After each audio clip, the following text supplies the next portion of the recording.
punika kalisa saking maneka beda.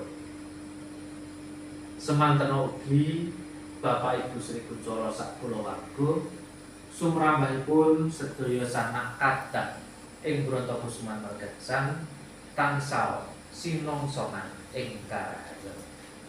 Ing wasana cekap semanten atur kula kathah sisiping atur kiranging Subasita saestu nyuwun kuning samudra panaksama. Wassalamualaikum warahmatullahi wabarakatuh. Ini contoh kangge masrah manten. Contoh kangge masrah. Wonten pitakenan saderengipun nyobi maos upami niku. Wonten tembung-tembung ingkang rada aneh.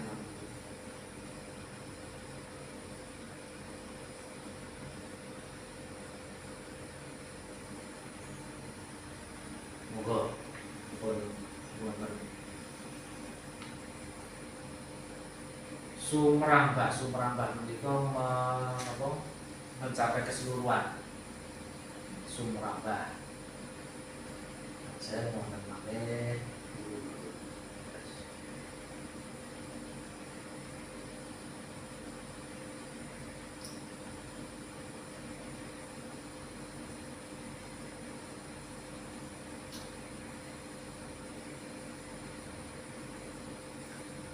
mugi tinebihna saking sapu denda sarusiku menika halangan. Sapu denda lan sarusiku menika halangan.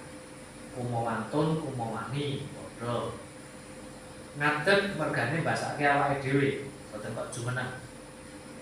Asa panjenengan sedaya awit tinuding ngamakili Bapak Mulyadi sak kulawarga supados matur wonten ngarsanipun Bapak Sri Kunjara saha Ibu sumrambah sedaya kulawarga miwah para sesepuh bini sepuh ing Kampung Brontokusuman Margasang Ngayogyakarta.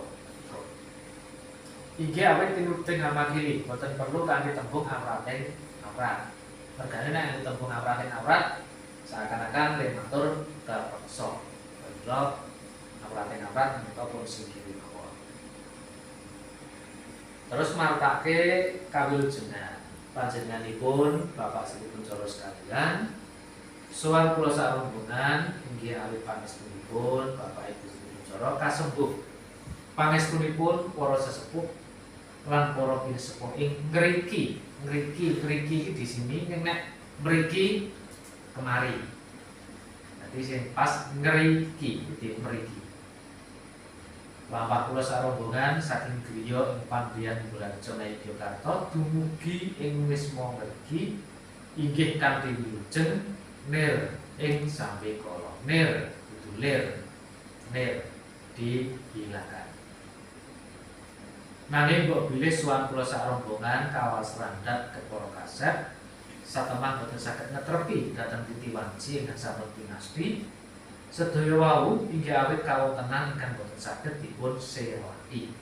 Menika wonten purwakanthi i. Satemah boten saged ngetrepi dhateng titi wanci ingkang sampun pinasti. Sedaya wau inggih awit kawontenan ingkang boten saged dipun sewani. Awit saking menika kula nyuwun ageng samudra panaksami. Dadi i. Menika sastra asusastra.